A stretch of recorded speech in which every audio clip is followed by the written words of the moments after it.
जाएंगी क्या उसके पहले? अच्छा, सीमा मिश्रा जी पूछ चुके हैं। सीमा हाँ, मिश्रा प्रणाम प्रणाम प्रणाम। सीमा जी, आप कुछ बोलो, दादाजी के बारे में कुछ बताना चाहती हैं आप जी? सर ने तो सर काफी किया है, मुझे धन्यवाद ज्ञापन के लिए रहने दीजिए सर। अरे हाँ हाँ बिल्कुल, क्या बताना है, कुछ भी नहीं, मैं इस लायक नहीं हूँ कि मुझे कुछ बताया जाए। और ऐसे भी प्रोफेसर घनश्याम सर दादाजी बता दिए, और एक्टिव अध्यापिका है और एशियन की बहुत स्पेशलाइज टीचर है।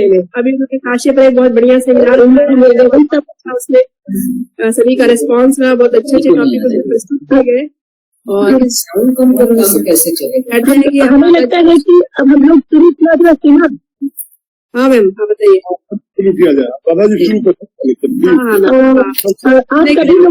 आप सभी लोगों को मेरा नमस्कार। Professor Pandey sir, professor Ghanshyam sir और प्रोफेसर वृंदा परांजपे मैम दिख रही है, सीमा और भी प्रिय विद्यार्थी, हमारे पहले के विद्यार्थी और आज बहुत लोग जुड़े हुए हैं और जुड़ते ही रहेंगे। आप सभी लोगों को मेरा नमस्कार। ममता मैम को खासकर धन्यवाद।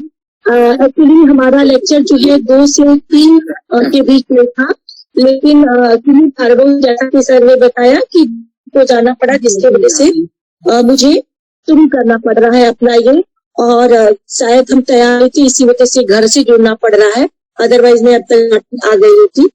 तो कल जैसा कि बात चल रहा था और अभी घनश्याम सर ने भी बोला कि थोड़ा स्पेसिफिक होना चाहिए, मतलब जैसे साइंस एंड टेक्नोलॉजी पे चल रहा है कि विजुअल मॉडर्न, तो हम लोग थोड़ा स्पेसिफिक होके भी देख सकते हैं। और इसी संदर्भ में हमने कुछ डिसाइड किया कि कल कुंडी सर जो बोल रहे थे कि हम लोग कुछ चीजों पे फोकस कर सकते हैं। तो हमारा जो टॉपिक दिया गया था अभी वो प्राचीन मतलब काशी का साइंस एंड टेक्नोलॉजी पे, तो हम इस पर ये सोचे कि हम ये इस पर बोलेंगे तो एक बिल्कुल सर्वे जैसा ही हो जाएगा और हर एक पॉइंट पे बात करना भी 1 घंटे में बहुत मुश्किल होगा। तो हमने ये डिसाइड किया कि हम प्राचीन काशी में प्रौद्योगिकी, प्राचीन क्षेत्र में प्रौद्योगिकी और के बारे में हम लोग आपस में बात करेंगे। और उसमें जो एक हमने पीरियड में उसको बांधने की कोशिश की कि जहां से मतलब प्रारंभ से प्रथम ईस्वी तक, इस संदर्भ में हम बात करेंगे कि प्राचीन काशी में किस प्रकार की टेक्नोलॉजी का प्रयोग किया जाता था, उस पर हम आप लोगों से बात करेंगे। सबसे पहले बात तो मैं यहाँ कहना चाहती हूँ कि काशी, जब हम बात करते हैं काशी क्षेत्र की, तो बात केवल काशी सिटी की नहीं रह जाती, नगर क्षेत्र की नहीं रह जाती है, बल्कि काशी के सराउंडिंग आज यदि हम देखें तो उधर बलिया, आजमगढ़, चंदौली, चकिया, मिर्जापुर, ये सारा एरिया, मतलब इसमें से आप ले सकते हैं पूर्वांचल का जो एरिया है वह काशी क्षेत्र के अंतर्गत आता है। तो हम आप लोगों से एक्चुअली थोड़ा कम समय भी मुझे मिला और साइंस एंड टेक्नोलॉजी जैसा विषय इसको थोड़ा ठीक बनाने के चक्कर में मुझे ऐसा लगा कि कुछ इसमें जो जाड़ करके हम बोले तो थोड़ा सुनने में ठीक लगेगा। तो इस संदर्भ में हमने मानव के विकास को लेकर के समझाने की कोशिश की है कि कैसे काशी में जो मानव के विकास का इतिहास है उसको लेकर के हम उनके मानव के द्वारा जो टेक्नोलॉजी का प्रयोग किया गया काशी क्षेत्र में, उस संदर्भ में हम आज आप लोगों के सामने कुछ बात करना चाहेंगे। हाँ, जैसे यदि हम देखें कि लाखों वर्ष से बात करें, लाखों वर्ष पूर्व से, तो मानव अपने प्रारंभ के दिनों में जब पूर्ण विकसित नहीं हुआ करता था और वह चौपाया हुआ करता था, तब वह कंदराओं, पेड़ों और घने जंगलों में निवास करता था। वह अनाज का सेवन नहीं किया करता, वह अनाज का सेवन नहीं करता था, वह फल फूल का सेवन या केवल मांस भक्षण किया करता था। यह समय मानव विकास के इतिहास का अपना शैशव काल हम मान सकते हैं था, एकदम शैशव काल। मानव का जीवन नदी घाटियों में संघर्ष के दौर में विकसित हुआ था। वैज्ञानिक भाषा में चौपाई के इस समूह को प्राइमेट कहते थे। प्राइमेट को मानव के निकटतम पूर्वजों में रखा जाता है। संपूर्ण विश्व में ऐसे मानव के मिलते जुलते अनेक अवशेष मिले हैं। इन मानवीय अवशेषों पर विद्वानों ने इन्हें अनेक प्रजातियों में विभाजित किया है, यथा ऑस्ट्रेलोपिथिकस, निएंडरथल्स, डेनिसोवंस, सेपियंस इत्यादि। यदि हम देखें कि मानव की जो ये प्रजातियां जो दुनिया के विभिन्न क्षेत्रों में पाई जाती थी, इन प्रजातियों में सेपियंस या होमो सेपियंस को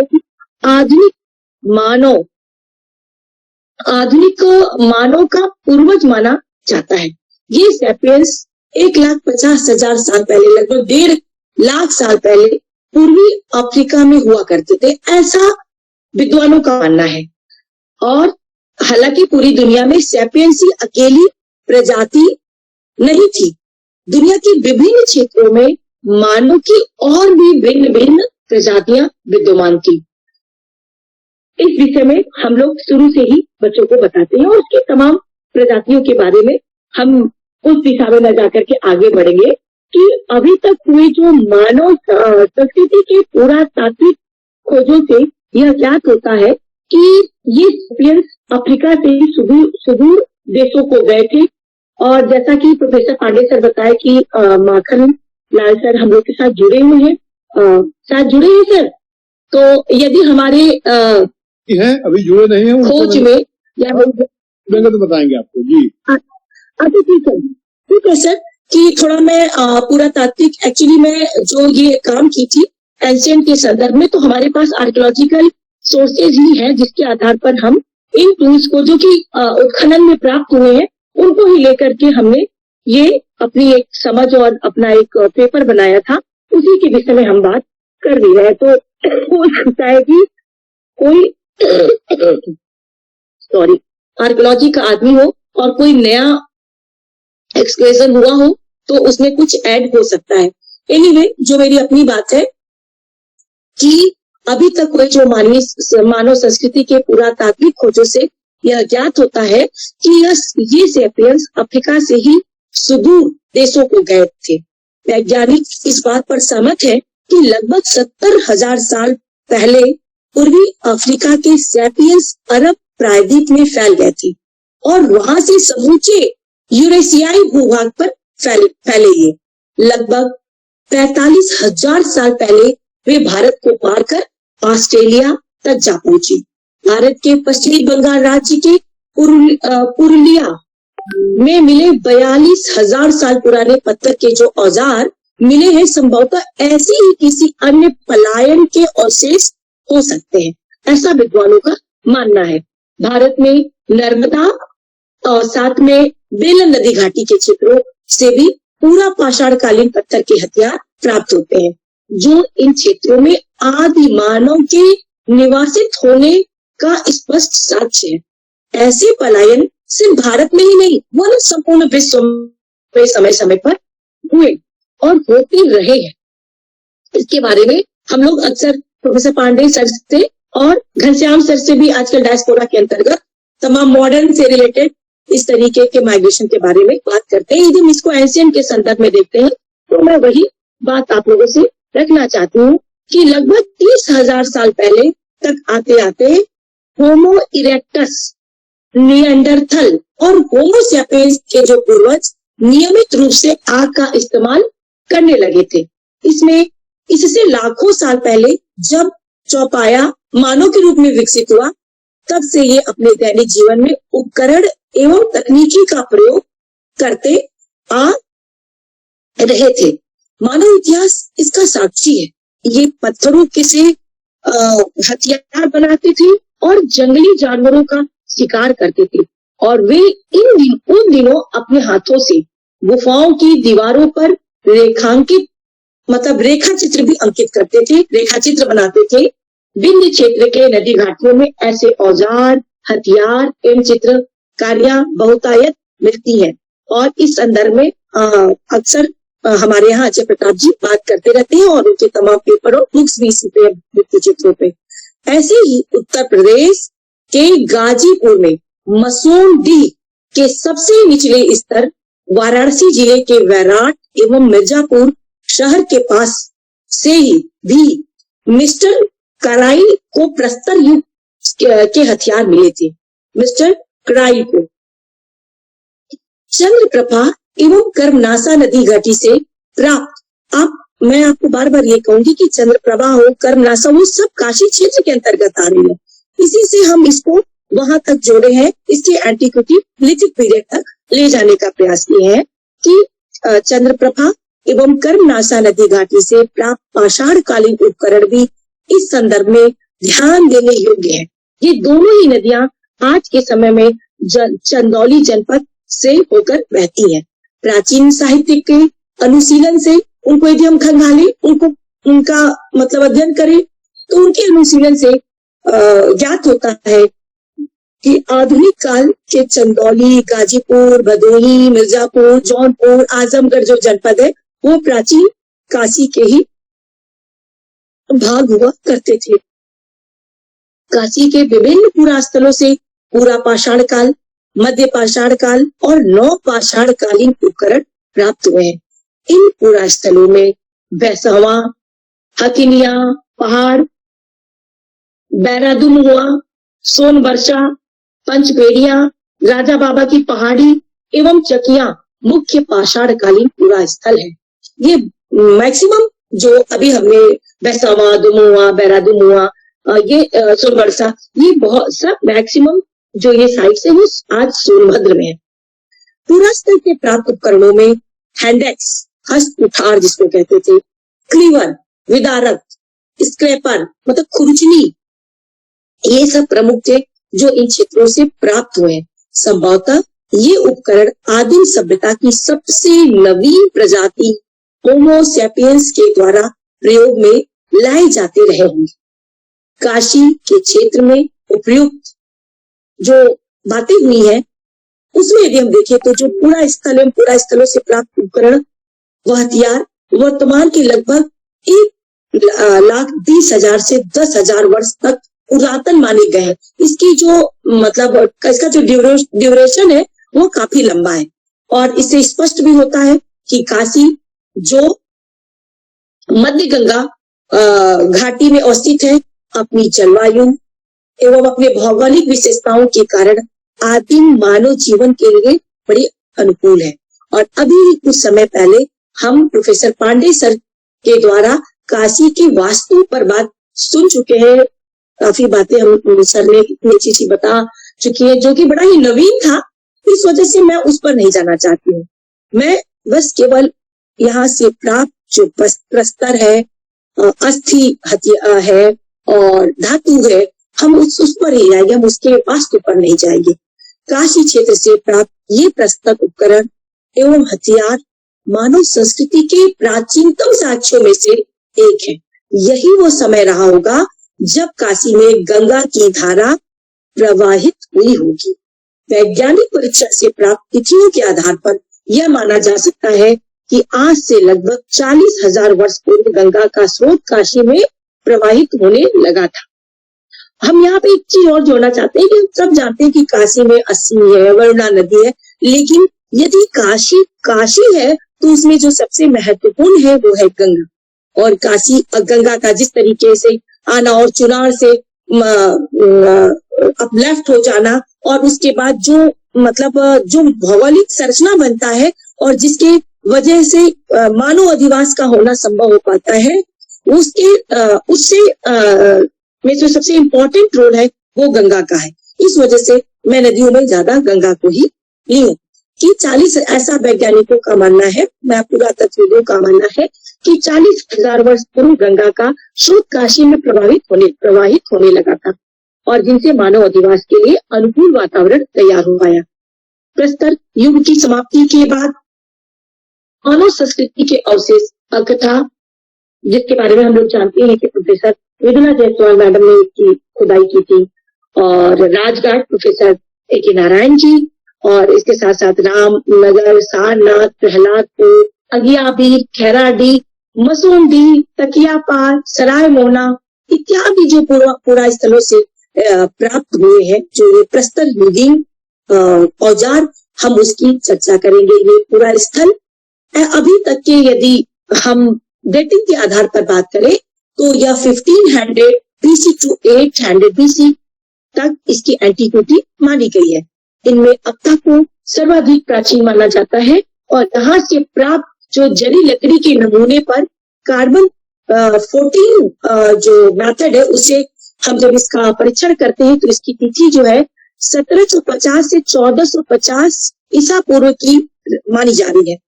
अगियाबीर से प्राप्त प्राचीनतम जो अवशेष मिले हैं उसमें 1300 BC से 900 BC तक इसका जाता है और कुछ अन्य पुरा स्थल 800 BC प्राचीन माने गए हैं। अब हम इसका साहित्यिक स्रोतों के अनुशीलन से जब हम वो करते हैं, तुलनात्मक अध्ययन करते हैं, तो हम क्या पाते हैं कि साहित्यिक स्रोतों के अनुशीलन से काशी की प्राचीनता वैदिक कालीन, उत्तर वैदिक कालीन ज्ञात होती है। साहित्यिक स्रोतों में अथर्ववेद के पिपला शाखा में काशी का उल्लेख मगध और गंधार के साथ हुआ है। विद्वानों ने इस तथ्य से यह निष्कर्ष निकाला है कि काशी क्षेत्र में आर्य जनजाति के आगमन के पूर्व अनार्य जनजातियां निवास करती थी। हम तो इस बात को मानना ज्यादा पसंद करते हैं कि हम आर्य अनार्य, हम वैदिक संस्कृति से पहले भी यहाँ पे किसी संस्कृति का एग्जिस्टेंस था, हम इस बात को मान करके चल रहे हैं। आप यदि बहुत सारे शब्दों को लेकर के तमाम डिस्कोर्स सामने आते हैं, उन चीजों को हम उस पर न जा करके हम ये मानते हैं कि वैदिक संस्कृति के संपर्क में जब काशी आता है उससे पहले भी यहाँ पे मानव संस्कृति का एग्जिस्टेंस था और उससे उनका जो साक्ष्य प्राप्त होता है उस पर हम चर्चा करेंगे कि किस तरीके से काशी वैदिक संस्कृति के पहले प्रस्तर युगीन संस्कृति तक भी इसकी एंटीक्विटी जाती है और उसमें उन्होंने किस टेक्नोलॉजी का प्रयोग किया, आज हम उसी पर बात कर रहे हैं बार बार। तो सतपथ ब्राह्मण में भी वर्णित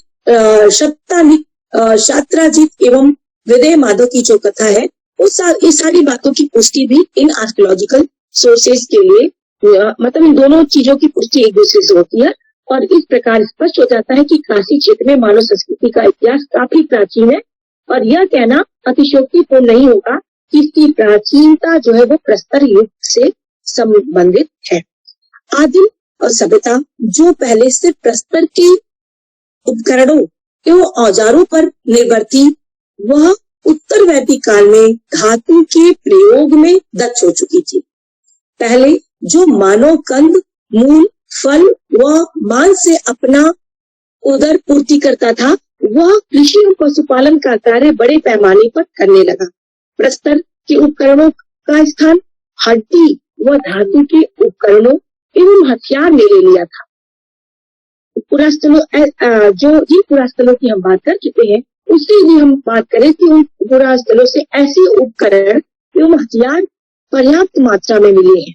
बड़े पैमाने पर की जाने वाली कृषि के अधिशेष उत्पादन संभव हो पाया इन्हीं टेक्नोलॉजी के द्वारा और जो सरप्लस प्रोडक्शन हुआ जिसकी वजह से नगरों में रहने वाली जनसंख्या के लिए आपूर्ति किया गया और नगरों की समृद्धि में लोहे का एक महत्वपूर्ण सरमाया हम कह सकते हैं, उसका जो उपयोग था वो सर्वप्रमुख था। नगरों में उद्योग धंधों का विकास, मनकों के उत्पाद, मृदा पात्र व मृदा मूर्तन व्यापार वाणिज्य में वृद्धि जो है इन टेक्नोलॉजी का ही परिणाम था, जो उपकरण एवं तकनीकी ज्ञान के अभाव में संभव नहीं था। पाषाण के पश्चात हड्डी, तांबा एवं लोहा मानव संस्कृति के विकास में मील का पत्थर साबित हुआ। ग्रामीण से शहरी जीवन के विकास को जब काशी ग्रामीण से शहर की तरफ आगे बढ़ रहा था, उस जीवन के विकास को हड्डियों एवं धातुओं के उपकरण अवशेषों से समझा जा सकता है।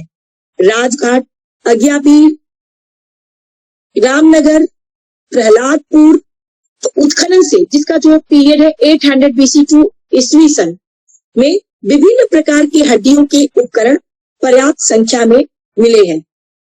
इसकी जो इसका इस एक्सकवेशन का काम हुआ है, जिनकी रिपोर्ट है उसमें जो जिनका काम है सोर्सेस के रूप में हम पुरुषोत्तम सिंह और अशोक सिंह के द्वारा ये एक्सकवेशन किया गया तागिया पीर का, उसके आधार पर हम ये बात कह रहे हैं आपके सामने। हड्डी के उपकरणों में बाड़ाग्र, बाढ़ के आकार का, मतलब जिसका ऊपर का भाग नुकीला था। मैं कोशिश करूंगी कि लास्ट में हम आपको इन चीजों का पिक्चर भी दिखा सके।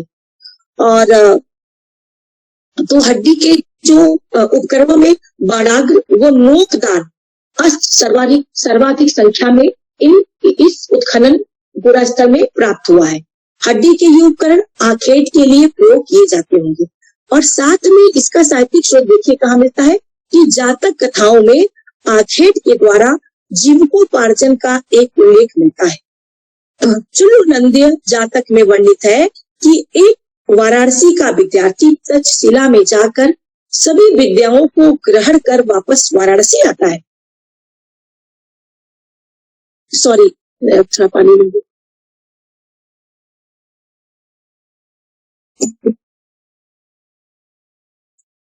सॉरी,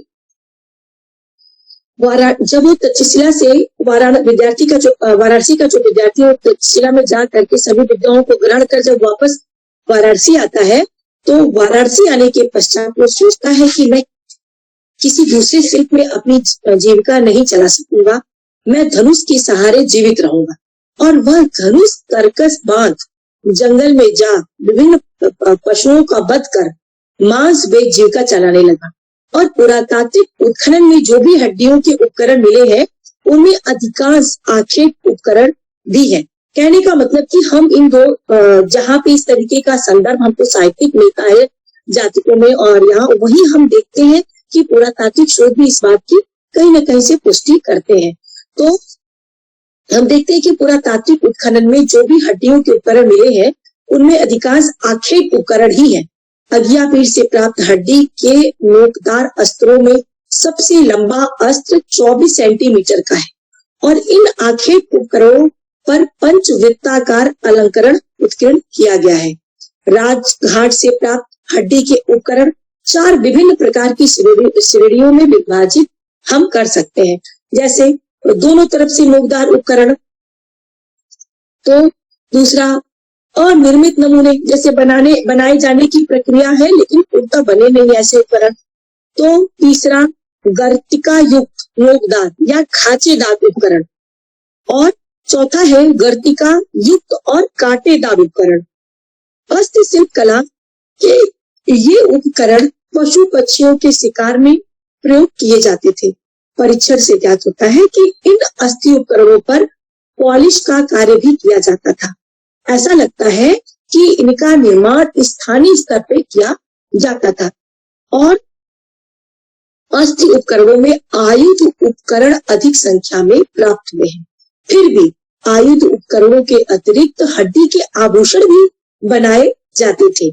इनमें कान की बालियां, मनके मतलब गुड़िया प्रमुख थे। इस प्रकार हम ये कह सकते हैं कि अस्थि उपकरण एवं तकनीकी के क्षेत्र में प्राचीन काशी काफी समृद्ध था। गंगा घाटी, मध्य भारत, दक्षिण और उत्तर भारत के विभिन्न पुरास्थलों से ऐसे ही उपकरण प्राप्त हुए हैं जो इन उपकरणों की आर्थिक प्रासंगिकता को वर्णित करता है। निश्चित रूप से यह व्यापार वाणिज्य के माध्यम से इन जगहों पर पहुंचा होगा। इसी तरीके से हम प्राचीन काशी के काष्ठ शिल्प कला में पाते हैं कि काशी काफी शुरू से ही समृद्ध था। जातक कथाओं में ऐसे अनेक तथ्य मिलते हैं जिससे ये पता चलता है कि बड़े कारपेंटरों द्वारा विभिन्न प्रकार की वस्तुएं बनाई जाती थी। और इस संदर्भ में यहाँ अलिंचित जातक कथा का उल्लेख बहुत ही प्रासंगिक होगा।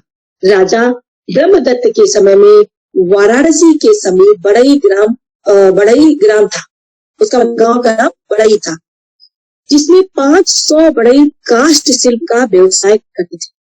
बड़ई नौका से नदी पार कर जंगल जाते थे और वहां से वे घर बनाने के लिए अच्छी लकड़ियों का चुनाव करते थे। तत्पश्चात लकड़ियों को काटकर नाव पर चढ़ाकर वापस नगर आते थे। नगर में जो जैसा घर चाहते थे वे उसका वैसा ही घर बनाते थे, मतलब अपनी अपनी आर्थिक अपने अपने स्टेटस के अकॉर्डिंग उन लकड़ियों का प्रयोग करते थे, क्योंकि विभिन्न प्रकार के लकड़ियों को वहां से वो ले आते थे। और नगर में जिस तरीके का हायरार्की हो, जैसा इकोनॉमिक कंडीशन हो, अकॉर्डिंग वहां पे घर का निर्माण करते थे और घर बनाते थे और पारिश्रमिक के रूप में कर्षापण प्राप्त करते थे। इस प्रकार प्राचीन काशी के बड़ी अपनी जीविका बढ़ईगिरी के द्वारा लकड़ी का कार्य करके चलाते थे।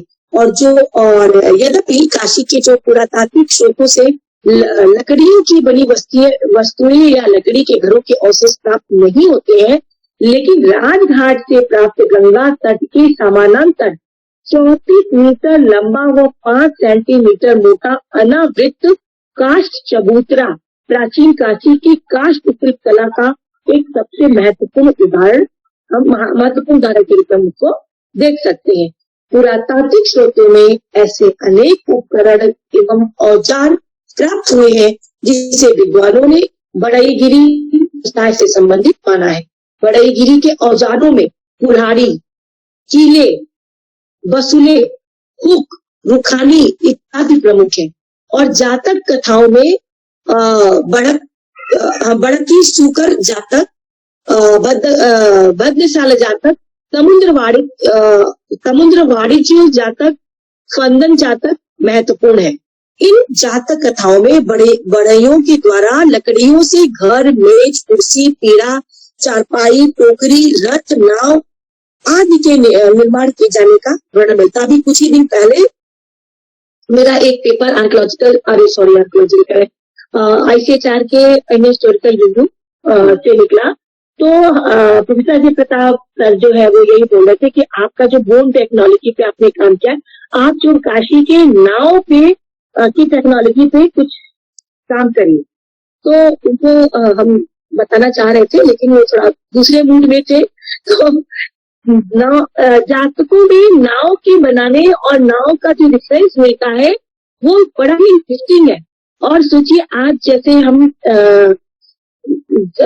मतलब एक एथनोग्राफिकल जो स्टडी करते हैं, उसको जब हम उनके इकोनॉमी पर जाते हैं और उनकी इकोनॉमिक सिस्टम पे और उनका कैसे सब आर्थिक सिस्टम क्या है उस पर जब वो करते हैं, तो हम देखते हैं कि प्राचीन काल से ही ये टेक्नोलॉजी रही है। नाव वगैरह उस समय रहा है और उसकी टेक्नोलॉजी में बहुत ज्यादा परिवर्तन नहीं हुआ है। आज भी जैसे कि सिंधु घाटी सभ्यता में जो रथ मिलता है जिसका जो आकार है वो आज तक परिवर्तित नहीं हुआ, तो नाव उस समय जो बना उसके नाव के आकार, उसके टेक्नोलॉजी में बहुत ज्यादा चेंज नहीं हुआ। ठीक बात है कि बहुत सारा समय के साथ परिवर्तन होता है, लेकिन उसकी कंटिन्यूटी बनी रही। ये बात हम यहाँ पे कहना चाह रहे थे कि रथों और नौका का निर्माण किए जाने का वर्णन मिलता है। स्पष्ट है कि बढ़ईगिरी में प्रयुक्त तकनीकी व उपकरण का साक्ष्य हमें साहित्यिक और पुरातात्विक दोनों ही स्रोतों से पर्याप्त मात्रा में उपलब्ध है। साहित्यिक एवं पुरातात्विक दोनों स्रोतों के अनुशीलन से ज्ञात होता है कि प्राचीन काशी में प्रस्तर शिल्प कला काफी उच्च कोटि की थी। सारनाथ के खंडरों से प्राप्त अशोक स्तंभ का संपूर्ण विश्व की प्राचीन प्रस्तर शिल्प कला की अद्वितीय नमूने में से एक है, जिसके बारे में हम लोग सभी लोग जानते हैं, बहुत छोटे क्लास से ही जानते हैं। उसका पिक्चर भी सभी को पता है। लगभग 2500 वर्षों के बाद भी यह सिंह शीर्ष धातु अदृश्य अत्यंत चमकीला हम सब लोगों को दिखाई देता है। काशीवासी के लगभग सभी इसको देखते हैं और ऐसा माना जाता है विद्वानों के द्वारा कि इस सिंह शीर्ष स्तंभ को सम्राट अशोक ने वहां स्थापित किया जहां भगवान बुद्ध ने अपना पहला उपदेश दिया था। वर्तमान में यह खंडित अवस्था में है, जो अपने मूल रूप में 15.25 मीटर ऊंचा था। स्तंभ का सिंह शीर्ष जो सारनाथ संग्रहालय के मुख्य हाल में आज भी रखा गया है। पीठ से पीठ सटाए 2 पैरों पर बैठे गर्जना करते हुए 4 सिंगों वाली यह उत्कृष्ट कला आजादी के बाद भारत देश का राष्ट्रीय चिन्ह भी बना। इसमें उल्टे कमल के इसमें जो उल्टे कमल के आधार पर ऊपर गोलाकार भाग पर चारों ओर से एक अश्व, एक सिंह, एक अस्थि और एक वृषभ का अंकन किया गया है। प्रत्येक दो पशुओं के मध्य में 24 आरे वाले एक एक चक्र बने हुए हैं। यह स्तंभ चुनार के बलुआ पत्थर से निर्मित है। यहाँ संग्रहालय में अन्य प्राकृतिक तथा बोधिसत्व व बुद्ध की मूर्तियां, अशोक चक्र, सारनाथ के उत्खनन में प्राप्त वस्तुएं प्रदर्शित है। प्राचीन काशी की कलात्मकता एवं तकनीकी ज्ञान को बोलती है। आज भी उतना मतलब ये साक्ष्य हमारे सामने उपलब्ध है और जिसके बारे में हम लोग अब देखिए अशोक का चक्र और शेष, बोधिसत्वों का प्रस्तर, ये सारी चीजें आज भी सारनाथ संग्रहालय में रखा हुआ है। हम आज भी उसको देख करके ये समझ सकते हैं कि उस समय की क्या टेक्नोलॉजी।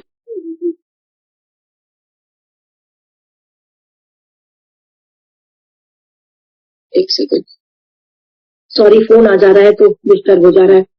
इन स्तंभों व मूर्तियों की बनावट से उच्च कोटि के तकनीकी ज्ञान का इन स्तंभों व मूर्तियों की बनावट से उच्च कोटि के तकनीकी ज्ञान का पता चलता है। अशोककालीन कलाकारों ने स्तंभों व मूर्तियों पर चमकीली पॉलिश चढ़ाने की तकनीकी का बड़े पैमाने पर प्रयोग किया था। पत्थरों को चुनार से सारनाथ, कोटवा, आशापुर, तिलमापुर इत्यादि जो प्रस्तर शिल्प कला से जुड़े स्थलों पर लाया गया था, पत्थरों को लाने के लिए नदी मार्गों का प्रयोग किया जाता था और मुख्य नदी मार्गों से गंगा नदी मार्ग के द्वारा आता था और उसके बाद जो नालों के माध्यम से आशापुर और इन क्षेत्रों में अक्ता, राजापुर नाला, अक्ता, इन जगहों पे पहुंचाया जाता था। और यहाँ से प्राचीन काल में गंगा से जो जुड़े अक्ता नाला, राजपुर नाला से प्राचीन काल में चुनार के बलुआ पत्थरों को विभिन्न स्थलों पर लाया जाता था और पत्थरों को नदी मार्गों से विभिन्न स्थलों पर पहुंचाने के लिए सर्वप्रथम बेलनाकार रूप में गढ़ा जाता था और तत्पश्चात लकड़ी की बल्लियों के सहयोग से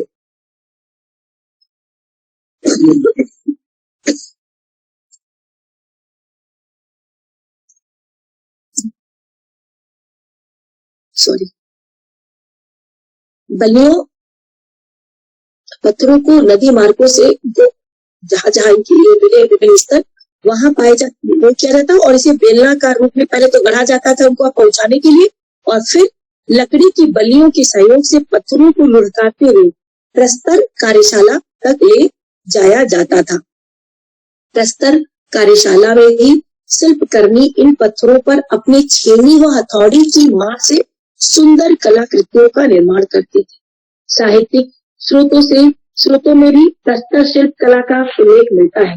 बब्बू जातक की कथा में वर्णित है कि पूर्व काल में वाराणसी नृप ब्रह्मदत्त के राज्य करते समय बोधिसत्व पत्थर काटने वाले कुल में पैदा हुए वयस्क होने पर वह प्रस्तर शिल्प में पारंगत हो गए। वे बोधिसत्व पत्थर उखाड़ कर उन्हें तराशते थे। इस प्रकार का रेफरेंस है, उसमें भी मतलब जातक कथाओं में भी बार बार आ रहा है। और धातु तकनीक व उपकरण बनावट मानव जीवन के प्रत्येक पक्षों को बहुत गहराई से प्रभावित करता है। भारत में धातु तकनीकी के इतिहास में सर्वप्रथम यदि हम देखें तो 2500 ईसा पूर्व से लेकर 1750 ईसा पूर्व तक तांबे व कांसे के उपयोग का साक्ष्य मिलता है। तांबे व कांसे के उपयोग के बाद लोहा धातु का उपयोग मानव जीवन के लिए एक क्रांतिकारी समय सिद्ध हुआ। काशी के पुरा स्थलों से धातु के उपकरणों एवं वस्तुएं बहुतायत रूप से प्राप्त होती है। राजघाट, अगियाबी, रामनगर, प्रहलादपुर इत्यादि पुरा स्थलों के उत्खनन में तांबे व लोहे के उपकरण व वस्तुएं प्राप्त हुई है। उत्खनन से प्राप्त ताम्र वस्तुओं में सिक्के, दर्पण, चूड़ी, कान की बालियां, झुमका, अंजन, शलाका, मत्स्य, कांटे, किले एवं रसोई की वस्तुओं में लोटा, कटोरी, हांडी एवं हंडा महत्वपूर्ण है जो कि प्राप्त हुआ। और इसका एक्सप्लोजन विदला जायसवाल मैम और पुरुषोत्तम सिंह और अशोक सिंह जी के द्वारा प्राप्त हुआ। उनकी रिपोर्ट से इस तरीके की चीजों को हम प्राप्त किए थे।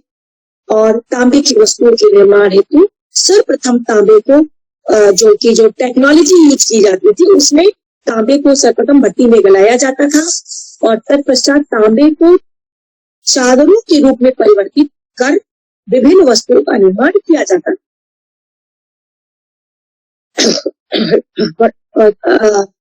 राजघाट उत्खनन में प्राप्त तांबे वस्तुओं के रासायनिक परीक्षण किया गया तो तांबे में विभिन्न तत्वों की प्रतिशत मात्रा का भी पता चलता है जो तांबे की शुद्धता का प्रमाण है। और किन मतलब उसमें क्या क्या चीजें थी। जो राजघाट के उत्खनन से प्राप्त हुआ तांबा, उसके रासायनिक परीक्षण से तांबे में मिलाए जाने वाले मिश्र धातु टिन की मात्रा का भी ज्ञान होता है। साथ में हम देखते हैं कि इनमें मिश्र धातु जो है टिन का प्रयोग होता है और संभवतः यह कार्य तांबे के पिघलन जो मेल्टिंग पॉइंट उनको कम करने के लिए किया जाता होगा, क्योंकि तांबे में टिन की विभिन्न मात्रा से उनके मेल्टिंग पॉइंट की विभिन्नता का ज्ञान होता है। और जो रासायनिक परीक्षण में ये सारी चीजें दिखती है। और यदि हम इसको देखें जो हमारे सामने आया था कि शुद्ध तांबे का जो गलनांक बिंदु है वो 1085 सेंटीग्रेड है, वही 8% टिन मिलाने पर इस तांबे का जो गलनांक बिंदु है वह 1020 सेंटीग्रेड हो जाता है। वहीं पे जब 13% टिन मिलाते हैं तो तांबे का गलनांक 980 सेंटीग्रेड हो जाता है। और इसी तरीके से जब 25% टिन उसमें मिलाते हैं तो इसका मेल्टिंग जो पॉइंट है वो 800 सेंटीग्रेड तक चला जाता है। इस प्रकार का जो पुरातत्वविदों के द्वारा एक सर्वेक्षण प्रस्तुत किया गया है और एक तालिका प्रस्तुत की गई है कि वह क्या क्या चेंजेस आते हैं इस तरीके का जब धातु में हम मिश्रण करते हैं तो किस तरीके से उसके मेल्टिंग पॉइंट में परिवर्तन होता है। राजघाट से प्राप्त तांबे के टुकड़े में 13.99% टिन की मात्रा प्राप्त हुई है और इस तरीके से तांबे के पिघलन बिंदु को कम कर देती थी। और इसका जो ज्ञान है वो उस समय काशी वासियों को बहुत अच्छे तरीके से है। इसको हम और आगे जाकर के और अच्छे से बताएंगे कि तांबे के रासायनिक परीक्षण से यह भी ज्ञात होता है कि यह खेतड़ी, राजस्थान, मुसाबनी एवं राखा जो बिहार अब यह क्षेत्र मतलब झारखंड में आता है, काशी क्षेत्र में आयात किया जाता था। इन क्षेत्रों से काशी क्षेत्र में आयात किया जाता था और प्रस्तर, तांबा व कांसे की तकनीकी का प्रयोग मानव अपने जीवन के विभिन्न क्षेत्रों में करता आ रहा था। कालांतर में मानव को लोहे का ज्ञान हुआ। यह अस्पष्ट है कि कब और कैसे मानव को लोहे का ज्ञान हुआ। अभी इसका लगातार इसकी जो डेटिंग है वो चेंज हो रही है। पुरातात्विक स्रोतों से इसके संबंध में कुछ जानकारियां मिलती है। भारत में लोहे के पुरातात्विक अध्ययन का विस्तृत परिप्रेक्ष्य में प्रथमतः डी कोसांबी जी के द्वारा प्रस्तुत किया गया था, जिसमें धातु के क्षेत्रीय उपयोग पद्धति को स्पष्ट किया गया। इसके पश्चात NR मुखर्जी व B त्रिपाठी जी ने भी इस प्रकार का विचार प्रस्तुत किया कि लोहे का उपयोग उत्तर पश्चिम भारत में 1000 BC एवं मध्य गंगा घाटी में 800 BC तक होने लगा था। कुछ विद्वानों ने शोध द्वारा यह निष्कर्ष निकाला है कि आहार में लगभग 1300 BC, नागदा में लगभग 1200 BC, नो एवं अतरंजी खेड़ा में 12वीं शताब्दी ईसा पूर्व एवं हल्लूर में लगभग 1100 ईसा पूर्व में लोहे का उपयोग होने लगा था। हालांकि हाल में पुरातात्विक अन्वेषण में कैमूर क्षेत्र में राजा नल का टीला एवं मलहर से क्रमशः लौह धातु के प्रारंभिक ज्ञान का साक्ष्य 1600 BC से लेकर 1800 BC के बीच का माना गया है। कैमूर क्षेत्र के आसपास की जनजातियों द्वारा आदिम तकनीकियों से लोहे को पिघलाकर विभिन्न उपकरणों का निर्माण किया जाता है। हम सब लोग जानते हैं कि कल्चर डिपार्टमेंट में प्रोफेसर विभा त्रिपाठी मैम ने गड़िया जनजाति पे और लोहे के मेल्टिंग और उसके पे बहुत ही अच्छा काम किया है। और उन्होंने IT के लोगों के साथ मिलकर के भी जो काम किया है उनका बहुत सारा इस पर पेपर भी है। उस रेफरेंस को भी हम कहीं कहीं लिए हैं कि प्राचीन काशी में लोहे की प्राचीन जो काशी है वो लोहे के ज्ञान से अछूती नहीं है। उत्खनन में मिले उपकरणों में केवल कुल्हाड़ियां, वसुलों, छेनियों के ही साक्ष्य नहीं मिले हैं, बल्कि कुल्हाड़ियों, चूल्हे, भट्टियों के भी साक्ष्य मिले हैं। राजघाट से लोहे की विभिन्न बहुसंख्यक वस्तुएं और धातु मल, साथ ही संभवतः लोहा गलाने वाले वृहदाकार भट्टियां भी पाई गई हैं। नए अन्वेषण से प्रमाणित होता है कि काशी के पुरातन आवासीय जमाओं में लगभग ईसा पूर्व 18वीं 17वीं शताब्दी से ही लोहे की बनी वस्तुओं का प्रयोग किया जाने लगा था। यह अवश्य है कि काशी राज्य की स्थापना 600 BC से लेकर 400 BC को ही कई विद्वान लोह धातु की चतुर्दिक उपयोगिता और संस्कृति को प्रभावित करने के लिए उत्तरदायी मानते हैं। लेकिन यदि हम बात करें जातक साहित्यों से भी यह ज्ञात होता है कि प्राचीन काशी में लोह कर्मी एवं एक विशिष्ट तकनीकी वर्ग था। जातकों में सूची जातक की कथा में काशी क्षेत्र के लोक कर्म के विषय में विशद वर्णन प्रस्तुत किया गया है, जो संक्षेप में इस प्रकार, मतलब हम इसको देख सकते हैं कि पूर्व समय में वाराणसी राजा ब्रह्मदत्त, क्योंकि वहां जितनी जातक कथाएं हैं उसमें सब ब्रह्मदत्त को ही राजा मान करके वो चलते हैं कि वाराणसी राजा ब्रह्मदत्त के राजा राज्य कर जिस समय वो कर रहे थे उस समय बोधिसत्व तो काशी राष्ट्र में एक लोहार के घर पैदा हुए थे और उनके गांव से थोड़ी ही दूर एक दूसरा 1000 घर वाला लोहारों का उस गांव में सूरी, कुल्हाड़ी, फरसा, फाल आदि बनवाने जाते थे। इस तथ्य से ये स्पष्ट होता है कि बड़े पैमाने पर लोहे का उपयोग कृषि क्षेत्र में किया जाने लगा था। कृषि उपकरणों में हसिया, खुरपी, फाल, कुदाल, कुल्हाड़ी इत्यादि महत्वपूर्ण है। इन सभी उपकरणों के प्रयोग से कृषि निश्चित रूप से अधिक समृद्ध हुई होगी। लोहे का उपयोग कृषि तक सीमित नहीं रहा। यह नगरीकरण, बढ़ईगिरी, रथों, गाड़ियों, नावों व जहाजों, मुद्रा निर्माण, वस्त्र उद्योग, कताई के यंत्र से बनते थे, प्रस्तर उद्योग, आयुध उपकरण, बर्छी, भाले, तलवार, तीर के जो नोक है इत्यादि के निर्माण व विकास में मील का पत्थर साबित हुआ। यहाँ पर एक ध्यान देने योग्य बात यह है कि वाराणसी में लोह उपकरणों के निर्माण के लिए लोहा आता कहां से था? राजघाट पुरास्थल से प्राप्त लोह उपकरणों के रासायनिक परीक्षण जब किया गया तो उससे पता चलता है कि वाराणसी में लोहा बिहार, झारखंड, मतलब आज झारखंड हो गया है, वह उड़ीसा के क्रमशः सिंह भूमि व मयूरभंज के क्षेत्रों से आयात किया जाता था। बहुत संभव है कि यह मिर्जापुर के क्षेत्रों से भी लाया जाता होगा। लोहे के रासायनिक परीक्षण से लोहे की शुद्धता का भी ज्ञान होता है।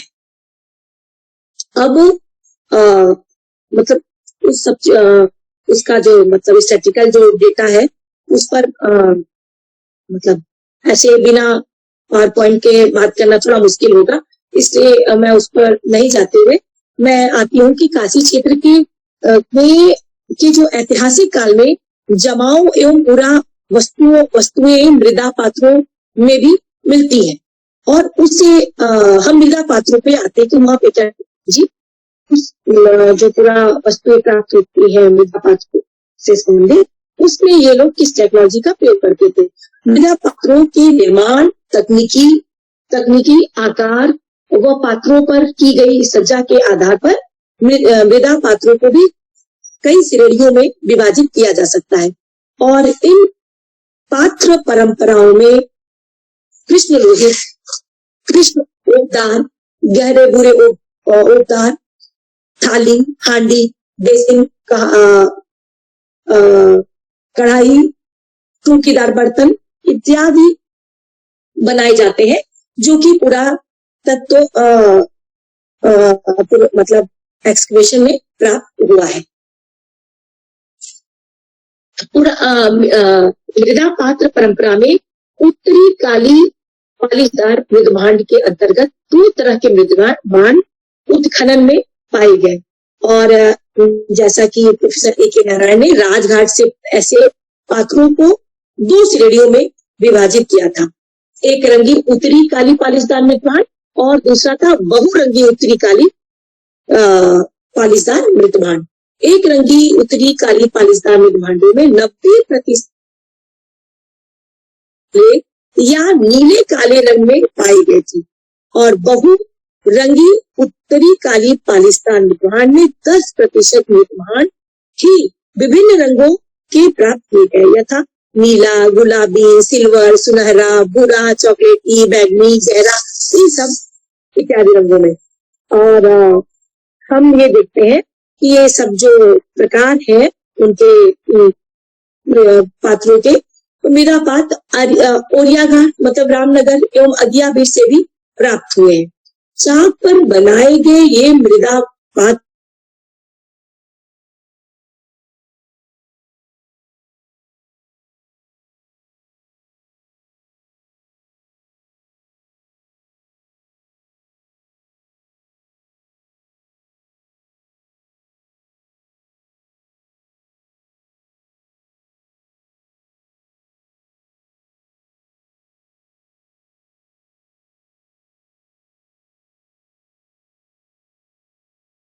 तो जहां तक राधा जी आप बुरा मत मानिए, लेकिन थोड़ा सा अगर आप समराइज करके कहेंगी तो फिर डिस्कशन के लिए ठीक है बुरा मत मानिएगा। हाँ ठीक बात क्यों बुरा मानना। अच्छा मैं भी थक गई हूँ बोलते बोलते। थोड़ा समराइज कर लीजिए। हाँ समराइज करती हूँ। देखो ये सारे जो मृदा पात्र थे वो आवा में पकाए जाते थे, और आवा में पकाने के तरीकों के कारण भी इन पात्रों के रंगों में परिवर्तन हुआ, और तमाम प्रकार के जो वो है कृष्णलोहित और उपदार मृदा पात्र इसके जो बेहतर उदाहरण हम लोगों के सामने है। और मृदा पात्रों के जो रासायनिक परीक्षण से पता चलता है कि इन पात्रों पर विशेष प्रकार के लेप लगाए जाते थे, और जिसके कारण ये पात्र अधिक चमकीले व पालिशदार दिखाई देते थे। तो मृदा पात्रों पर ऐसे तत्वों का लेप लगाया जाना जिसमें silicon, black magnetic oxide, iron oxide प्रमुख थे, जो रंगों के लिए उपयोग में लाए जाते थे। सजावट के जो विभिन्न तरीकों के आधार पर इन्हें भी कई भागों में बांटा गया है, और उस पर हम चर्चा नहीं करेंगे। और इस तरीके से हम ये देखते हैं कि प्राचीन काशी में कुंभकार मृदा पात्र निर्माण हेतु काफी उच्च कोटि की तकनीक का प्रयोग होता था, जिसमें मृदा तैयार करना, चाक की सहायता से मृदा पात्र निर्माण, विशिष्ट तरल पदार्थों का लेप, मृदा पात्रों की विशिष्ट तरीके से आंवों में पकाना शामिल था। और उसमें हम थोड़ा सा नाम जरूर लेना चाहते हैं कि चट्टोपाध्याय द्वारा अदियाबीर एवं नरहन के जो नक्काशीदार हांडी के रासायनिक परीक्षण से पता चलता था कि कुछ मृदभांड उच्च कांस्य से बनाए जाते थे, और इस तरीके के बहुत सारे जो पुरातात्विक स्थलों से कांच के मतलब मृदभांड मिलते हैं। साथ में अब हम देखते हैं कि काशी के पुरातात्विक स्थलों से कांच के बने मनके भी, मोतियां भी प्राप्त होती हैं। और इसका भी जो आर्कियोलॉजिकल साइट है वो राजघाट, अदियाबीर, ओरिया घाट, पुरा स्थलों के उत्खनन के विभिन्न रंगों की कांच की जो मोतियां प्राप्त हुई है। ये मोती काले व सफेद, नीले, काले, लाल, आसमानी, नीले व सफेद, हल्का हरा पन्ना सदृश, चॉकलेटी, गहरा हरा। कुछ मोतियों पर रंगों की सर्पीली आकृतियां भी पाई जाती थी। इनमें से कुछ मोतियों पर आंख जैसी कलाकृति भी बनी होती थी, जो प्राचीन भारत के पुरा स्थलों से प्राप्त कांच की मोतियों में कम ही देखने को मिलती थी। विश्व में जो कांच उद्योग के प्रथम साक्ष्य मिस्र जो 3500 बीसी एवं मेसोपोटामिया जो 2700 से लेकर 2500 बीसी में मिलते हैं। भारत में कांस्य तकनीकी की प्राचीनता हड़प्पा सभ्यता से चली आ रही है, जो आज से 3500 वर्ष प्राचीन होगी। और राजघाट के उत्खनन से हम देखते हैं कि 367 कांच की मूर्तियां प्राप्त हुई, जो 800 BC से लेके ईस्वी सन तक की है। और इनमें से कुछ मूर्तियों का जो रासायनिक परीक्षण किया गया, उससे मतलब ये पता चलता है कि इन मूर्तियों को बनाने में प्रयुक्त करने वाले जो तत्व थे वो सिलिकास और सजी मिट्टी जिसको क्या कहते हैं वो अरे जहाँ पे खेती नहीं हो पाती है, रेत वाला जो है वो इस तरह चीजों का यूज होता था। आयरन ऑक्साइड, चूना पत्थर, एल्यूमिना, चूना, मैग्नीशिया, कॉपर, फेरिक ऑक्साइड, ये सब तमाम। तो प्राचीन भारतीय साहित्य में संदर्भ का हम अभाव देखते हैं इसके संदर्भ में, लेकिन प्राचीन मेसोपोटामिया के ग्रंथ में कुछ उपकरण वर्णित है, जैसे हुकिया, लकड़ी के हत्थे युक्त लोह, कलछुल, चम्मच, लोह रैक, लोहे की पाइप मुख्य, इनका उपयोग कांच बनाने के लिए किया जाता था। आज भी ये उपकरण अपने परवर्ती रूप में कांच उद्योग में प्रयोग किए जाते थे। और हम ये देखते हैं कि कांच के अतिरिक्त अस्थि, टेराकोटा, हाथी दांत, तांबा व कीमती पत्थरों के मनके भी प्राचीन काशी के स्थानीय उद्योग के अंतर्गत बनाए जाते थे। और फिर हम वो सारी चीजों को फिर से नहीं दोहराएंगे कि किन किन साइट्स में ये चीज पाए गए हैं। और हम देखते हैं कि जैसे मनके के विषय में बात हो गई और तमाम इसमें जो रासायनिक प्रयोग। अब यदि हम बात करें सोना और चांदी, जो कि प्राचीन विश्व में सर्वाधिक मूल्यवान वस्तु मानी जाती है, तो सर्वप्रथम इन धातुओं का उपयोग आभूषण एवं विनिमय के साधन के रूप में किया जाता था। और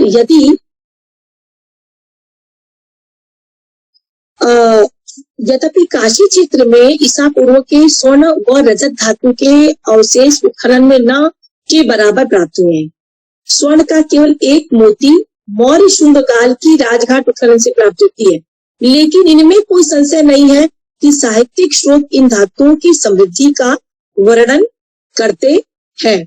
और साहित्यिक स्रोत में पाली साहित्य, जातक व निकाय, वेद, ब्राह्मण साहित्य, उपनिषद, तैत्तिरीय, काठक संहिता एवं शतपथ ब्राह्मण मतलब इस संदर्भ में उल्लेखनीय है। सुवर्ण, शतनाम, निष्क एवं हिरण्य पिंड का उल्लेख सोने, चांदी व मिश्र धातु के कुछ सिक्कों के रूप में मिलता है।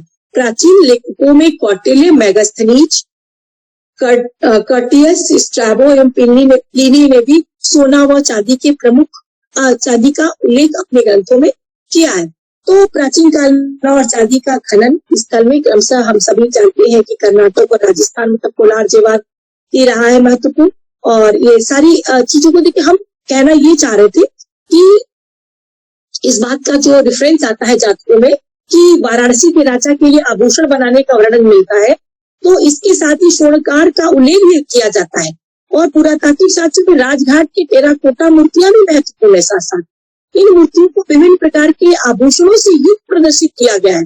मतलब उन टेराकोटा की मूर्तियों को इन आभूषणों से सज्जित किया गया है, यथा मंटिका, जैसे मांटिका, कान की बालियां, हार, झुमका, बाजूबंद, चूड़ियां, पायल इत्यादि दिखाई दिया। मानव जीवन के लिए भोजन के बाद सर्वोपरि मानव आवास की व्याख्या बगैर उपकरण एवं तकनीकी के ज्ञान की मतलब उनके ज्ञान के बिना अधूरी होती है। जैसा कि ऊपर के टेक्नोलॉजी को हम देखें, चाहे वो अस्थि के संदर्भ में हो, प्रस्तर के संदर्भ में हो, धातु के संदर्भ में हो, तो मानव इतिहास के प्रारंभिक दौर में मानव पेड़ों, कंदराओं, गुफाओं में निवासित था। बाद में पत्थर व घास फूस की सहायता से अपने निवास तैयार किया। भारत में सिंधु घाटी सभ्यता जो 2500 से 1750 BC के समय में भवन निर्माण में ईंटों का प्रयोग दिखाई दे रहा है। सिंधु सभ्यता के पतन के पश्चात ईंटों का साक्ष्य 5वीं शताब्दी ईसा को मिलता है। विद्वानों का ऐसा मानना है कि इस समय में मानव द्वारा लकड़ी के भवनों का महत्व दिया जाता था। और जातक साहित्य में भी लकड़ी के भवनों के जो निर्माण का उल्लेख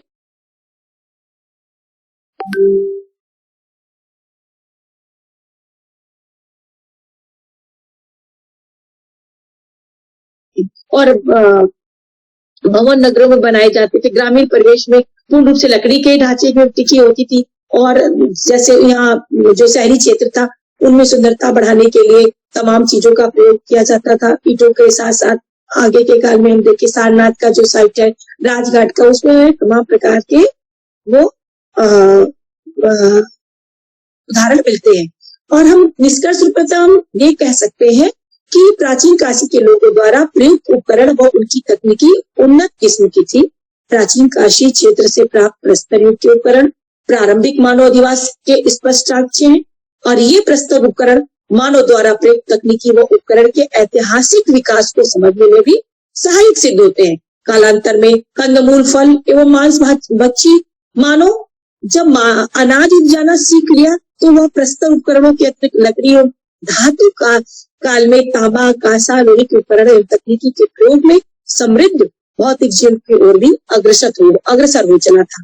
और लोहे के उपकरणों ने मानव को खाद्यान्न उत्पादन में आत्मनिर्भर ही नहीं बनाया, बल्कि अधिशेष उत्पादन, सुरक्षा के लिए हथियार, नगर के विकास, शिल्प उद्योग को आवागमन के साधनों एवं वस्तु उपकरणों के विकास को भी संभव बनाया। काशी के पुरास्थलों से प्राप्त पुरावशेषों के परीक्षण एवं साहित्यिक स्रोतों के आधार पर यह स्पष्ट हो जाता है कि पत्थर, लकड़ी, हड्डी, टेराकोटा एवं धातु के विभिन्न वस्तुएं काशी के तत्कालीन निवासियों के उपकरण एवं तकनीकी संबंधित ज्ञान को बताती है। संभवतः यही कारण है कि प्राचीन काशी को अपने इन उपकरण एवं तकनीकी ज्ञान के कारण विश्व के प्राचीन वैभवशाली नगरों में स्थान प्राप्त हो सका। धन्यवाद इतना पेशेंसली सुनने के लिए, क्योंकि हाँ कहीं ना कहीं से टेक्नोलॉजी को बताते समय थोड़ी निरस्ता आ जाती है, लेकिन अब प्रोफेसर पांडे सर उसमें रस भर देंगे। और धन्यवाद सर। नहीं, आपने बहुत अच्छा लेक्चर दिया, बहुत ही जबरदस्त अच्छा लेक्चर था। और ये है कि प्रोफेसर बिंदा परांजपे यहाँ मौजूद हैं, तो उनकी उपस्थिति का मन में भान है और वो सोच करके मैं कह रहा हूँ कि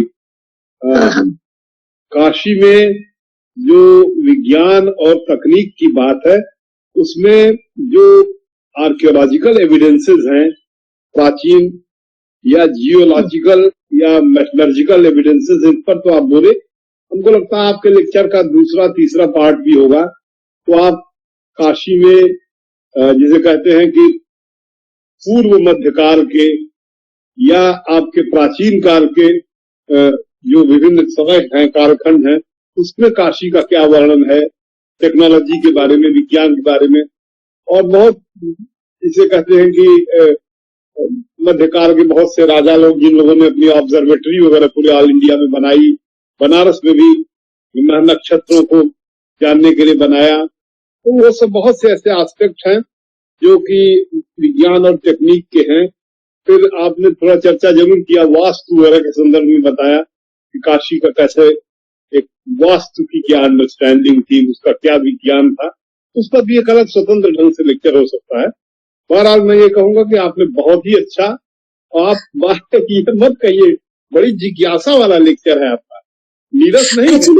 बहुत सर मेरा मानना मैं ना अपने पेपर को ईस्वी सन तक ही ले आई थी, मतलब प्रारंभ से ईस्वी सन तक हमारा जो पीरियड था, क्योंकि यदि हम medieval, early medieval period, medieval और मतलब 20वीं शताब्दी तक ले आते तो ये संभव नहीं है कि एक बार में इतनी बातों को कहा जा सके। तो हम तो प्राचीन काशी के और प्राचीन काशी के संदर्भ में हम विज्ञान नहीं क्यों प्रौद्योगिकी टेक्नोलॉजी की बात कर रहे थे, कि ऐसा नहीं है कि काशी के ही लोग इसका वो कर रहे थे, काशी वासी भी इसका उस टेक्नोलॉजी का प्रयोग कर रहे थे। और बहुत सारी टेक्नोलॉजी जो पाई गई है उत्खनन में उससे ये पता चलता है, और साथ में हमको साहित्यिक और पुरातात्विक स्रोतों के तुलनात्मक अध्ययन से इस बात की पुष्टि होती है कि वह इस प्रकार के टेक्नोलॉजी का प्रयोग भी करते थे और इसको अपने हिसाब से उसको बनाते भी थे।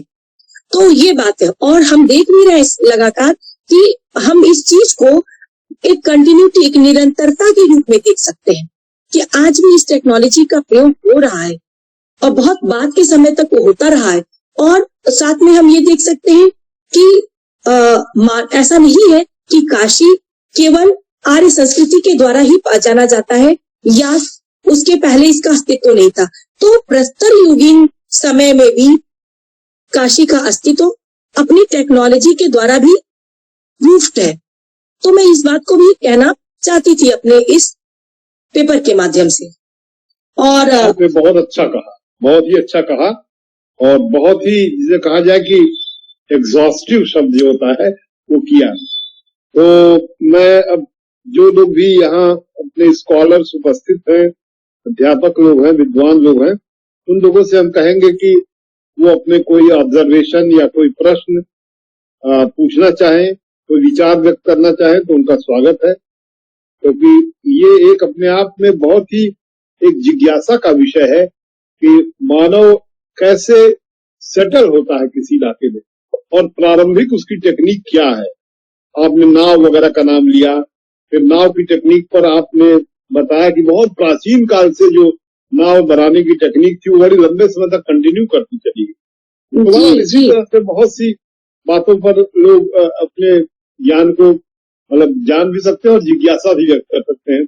लोहे का प्रयोग हुआ तो सब आपने बताया कि कैसे ये विभा त्रिपाठी वगैरह, डॉक्टर विभा त्रिपाठी ने लोहे की टेक्नोलॉजी वगैरह पर कैसे बात किया, और उसको बड़ा उनका स्पेशलाइजेशन है, वो कहीं भी किसी भी सभा में जाती है। अभी आई हुई थी वहाँ काशी पर जो हो रही थी एक काशी विश्वनाथ की चर्चा, उसमें भी वो लॉ ऑफ टेक्नोलॉजी पर उनका लेक्चर हुआ। हाँ सर, वो अगरिया जनजाति के ऊपर बहुत बताती है कि कैसे अगरिया जनजाति जो है वहाँ पे लॉ टेक्नोलॉजी मतलब मेल्टिंग पावर, उसके जो ऑक्साइड्स हैं उस सब के बारे में कैसे उनको नॉलेज था, और हम मतलब एक तरह से वो आधुनिक विज्ञान को की एंटिक्विटी को वहां तक ले जाती है, और उसके बारे में वो उनका काफी काम है। और शायद जी, तो क्या प्रोफेसर बिंदा परांजपे हमको सुन रही हैं?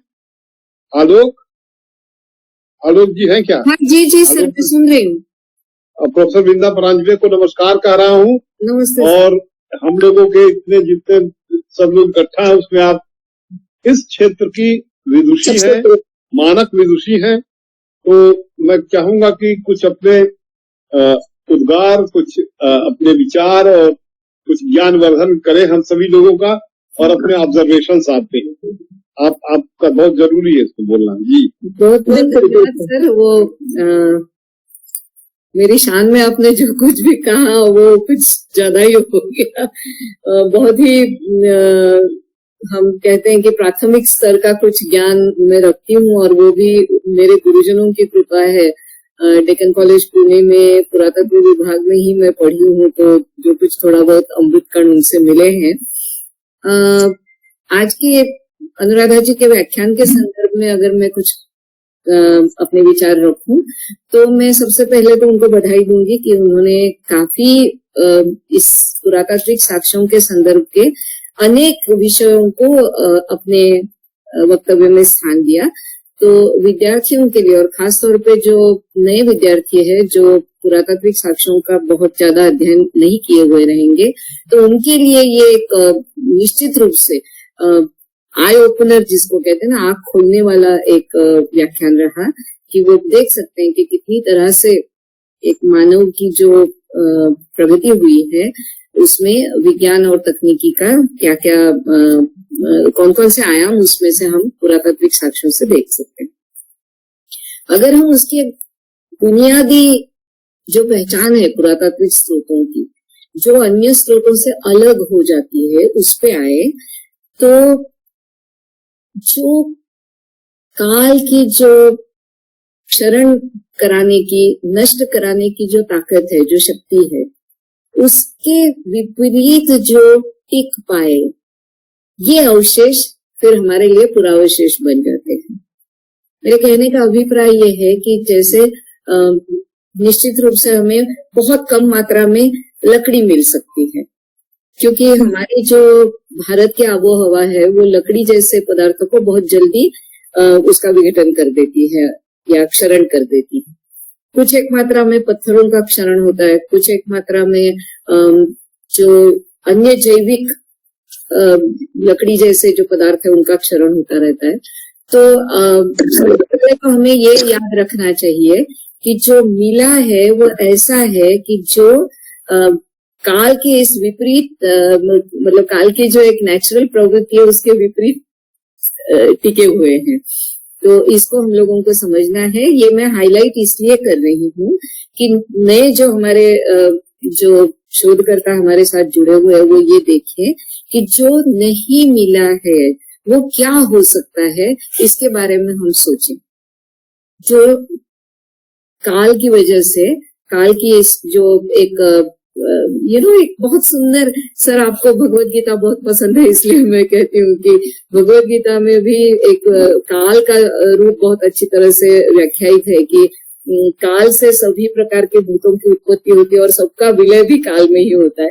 तो एक काल एक संकल्पना है। इसका एक पार्ट ये है कि जो क्षरण कराता है, जिसकी वजह से चीजें नष्ट या विलुप्त हो जाती है। तो हम इस ताकत को काल की ध्यान में रखते हुए अगर ये देखेंगे कि जो हमें मिला है उसके आधार पे जो हमें नहीं मिला है वो क्या हो सकता है, उसकी चर्चा करें। इस एक बात को हम लोग अगर विज्ञान और तकनीकी के कुछ सैद्धांतिक पक्ष तक अगर जाना चाहेंगे तो इस प्रश्न के साथ या इस तरह की एक अवधारणा के साथ हम जा सकते हैं कि टिकता क्या है और विलुप्त क्या होता है, क्या मिला है, क्या मिलने की संभावना थी, वो नहीं मिला। दूसरी एक बात कि इसमें सबसे महत्वपूर्ण जो हाथ है जिन्होंने ये सब काम किया है, तो ये इनकी क्या कोई सामाजिक पहचान थी? अब जो इस बारे में शोध करता है वो उनकी सामाजिक पहचान को भी देखने का प्रयास कर रहे हैं। और जो बार बार अनुराधा जी ने अपने व्याख्यान में जातक कथाओं का उल्लेख किया या बौद्ध साहित्य का उल्लेख किया, उसके खास अध्ययन से लोग उसका सामाजिक ताना बना क्या था, ये कौन से समाज के किस स्तर के लोग थे, या आज के परिप्रेक्ष्य में अगर हम देखेंगे तो क्या ये किसी किस्म के जाति संस्था का उद्भव हम देख सकते हैं यहाँ। जैसे कुम्हार है, बढ़ई है, लोहार है, तांबट, अब उसको क्या मतलब ताम्र से काम करने वाले उसको हिंदी में क्या कहते पता नहीं। तो ये सब जो विशेष उपलब्धि वाले जो हस्तशिल्पी है, तो उनकी सामाजिक जो उनका स्थान है समाज में, उसके बारे में भी आजकल बहुत अच्छा अध्ययन हो रहा है, जो हमारे साइंस एंड टेक्नोलॉजी के अध्ययन के लिए अत्यंत महत्वपूर्ण है, होना ही चाहिए उसका। क्योंकि कई बार ऐसे हो गया है कि उनके पास जो परंपरागत अर्जित ज्ञान था और कुछ एक समाज के वर्ग ने अपने विशिष्ट प्रकार के ज्ञान का ज्यादा प्रभाव डाला, जिसको हम एक इंग्लिश में कहते हैं ना हेजिमोनिक फोर्सेस, कि ऐसे जो दूसरों को अपने अंकित करने वाले या दूसरों के ऊपर अपना दबाव बनाने वाली जो शक्तियां थी, तो क्या उन्होंने इनके पारंपरिक ज्ञान को कभी नष्ट भी किया या नहीं बढ़ने दिया, नहीं पनपने दिया, या उसमें और विशिष्ट प्रकार की एक जो विकास की प्रक्रिया थी वो अवरुद्ध हो गई और फिर वो एक ही तरीके का काम होता रहा, क्या ऐसे कुछ हुआ होगा? तो ये सब चीजें हम लोगों को निश्चित रूप से इसके साथ साथ सोचनी चाहिए।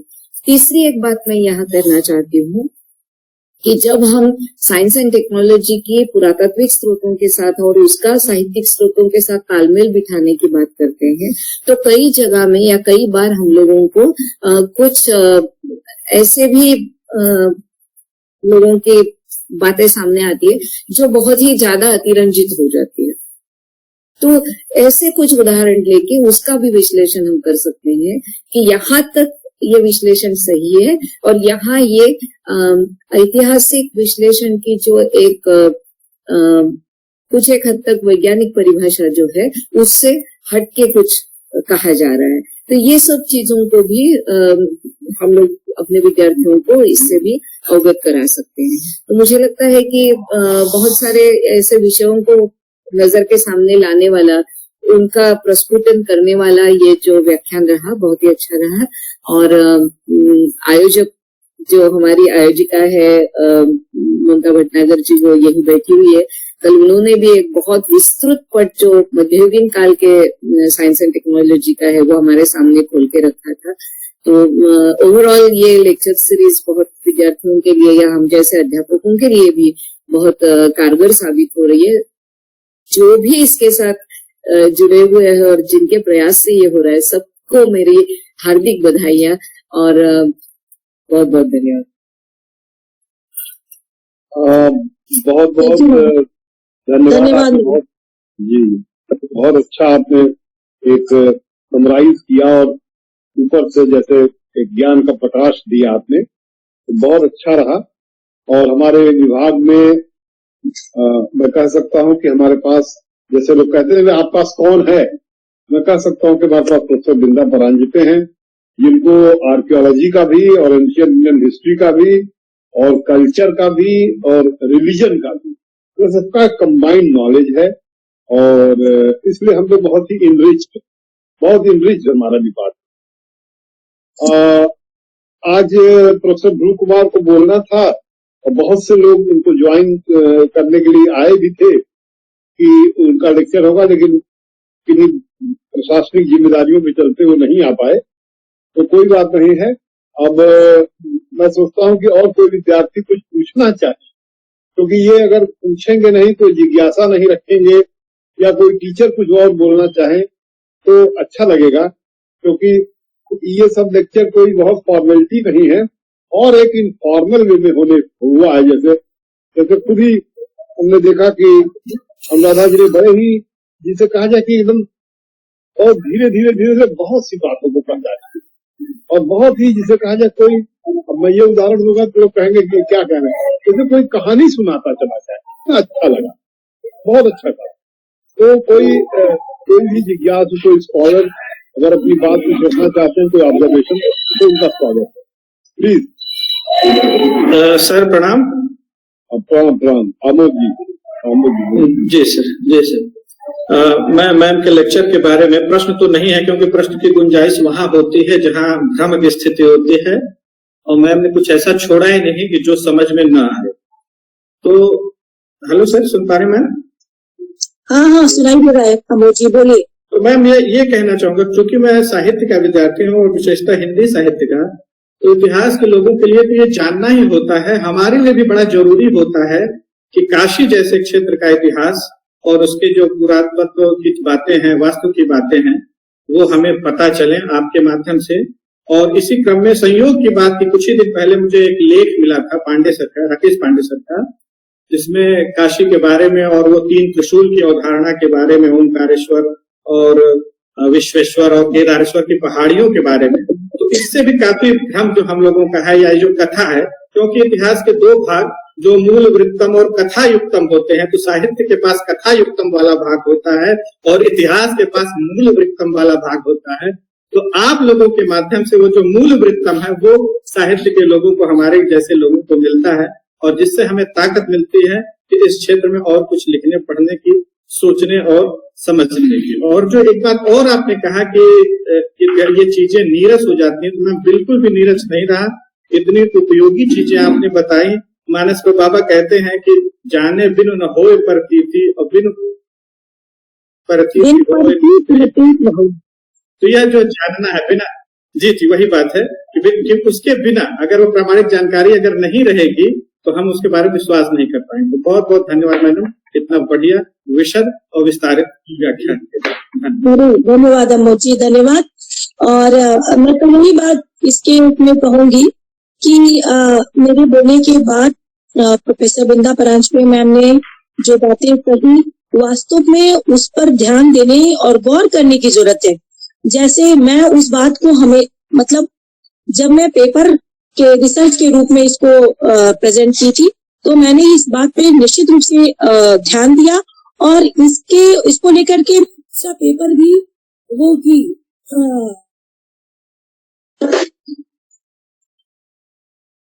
सॉरी, मोबाइल पे आ जाता है फोन ना, तो डिस्टर्ब हो जाता है कि कोई भी पेपर, कोई भी साइंस एंड टेक्नोलॉजी की उपयोगिता इस मानव समाज के लिए वो किस तरीके से हमारी सोसाइटी और को इफेक्ट करती है।